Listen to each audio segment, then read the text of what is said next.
Change of location today. We are not at TMM HQ, we are in a field. What are we doing in the field, Rob? It's the back end of May, which can only mean it's elderflower season.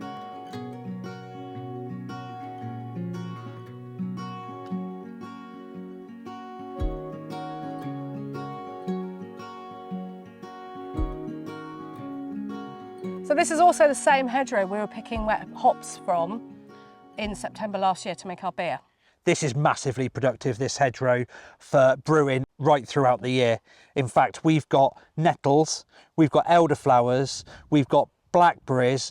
It's massive. So at various different times of year, we can come along to this hedgerow and forage for the brewing process. There's something really fabulous about not just making different types of products to give away to friends and family and enjoy with friends and family, but when you've actually come to what is a beautiful location, you've actually foraged the ingredients yourself that you're then putting into that produce. It just adds that extra thing to it. It's another story. It's another story behind the product that you're actually making. It's just wonderful. So we've made elderflower products in the past.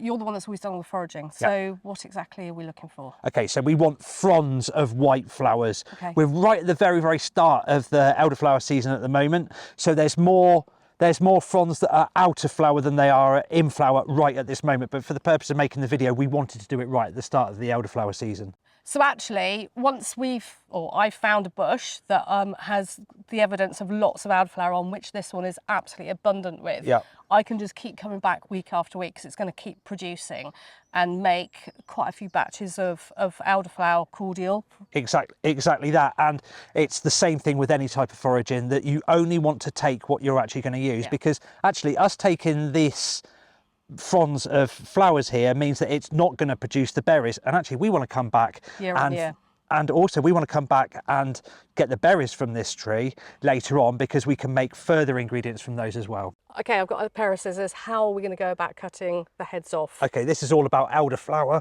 not the whole stem. We want as little green in there as possible, because the green is quite bitter. We also want to do this as gently as possible, okay, because we want the particles that are in the flowers in that actual cordial, all right, not shaken off. So we're simply gonna use our scissors, leave as much on the plant as possible, and then just drop it into our bucket. We're cutting the heads off. How many do we need to make some cordial? For the purposes of what we're doing today, we need about 30.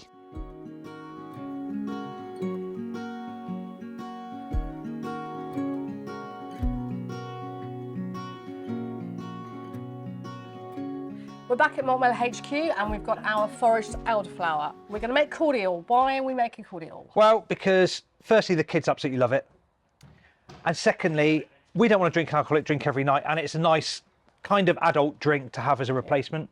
But if we do want to have an adult drink, such as a glass of wine, fizzy wine, it's great to add into it just as a drink extender. It just makes it really nice. Talk us through the ingredients we're going to make this cordial with, and how much are we going to actually end up with? Okay, so we're making about 7 litres. Okay. And this is all about, we don't have to be precise about this, about 7 litres of liquid, 5 kilos of sugar, about 40 heads of elderflower, 100 grams of citric acid, the zest of 4 lemons, and then those lemons are cut into rounds. All goes in. All go in the pot. We've got our 7 litres of water already warmed up. What are the next steps? Absolutely couldn't be easier. We are going to add our 5 kilos of sugar to this, and then we are going to bring it to the boil.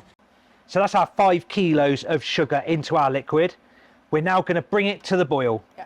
And the purpose of this is to dissolve the sugar? It is. It's to dissolve the sugar, but it's also to make the liquid sterile. And we're also going to put our other ingredients in at just below boiling point, so that it will sterilise our ingredients as well. So we've come to a boil, we've immediately turned it off. The first ingredient we're going to add in is our elderflower. So that's the last of our elderflower in. Next. Lemons. Lemons. So once the elderflower and the lemons have been added, we give it a quick stir. And then one last ingredient, which is our citric acid, which can go in right now.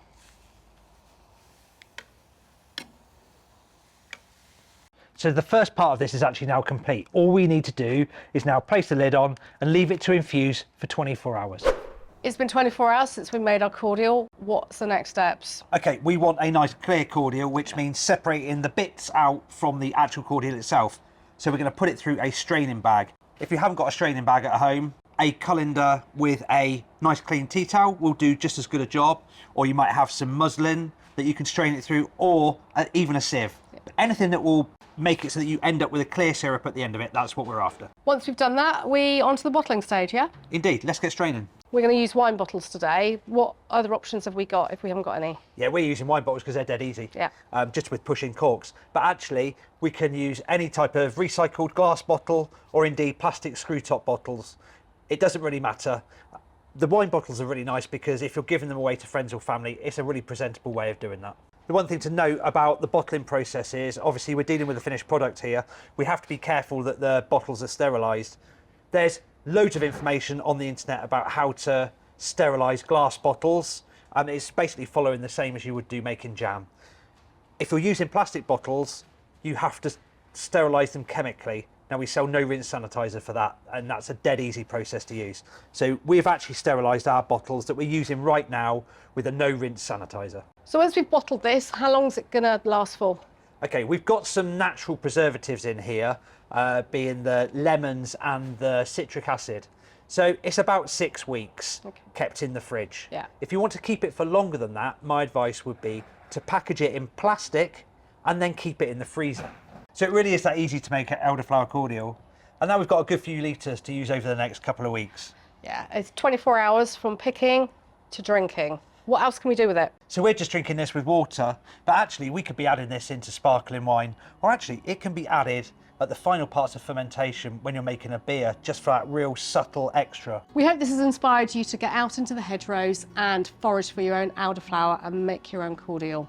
And of course, we've got loads of content on our YouTube channel, so don't forget to subscribe to our channel, hit the bell for notifications, and of course, you can also follow us on Instagram, Facebook, and Twitter.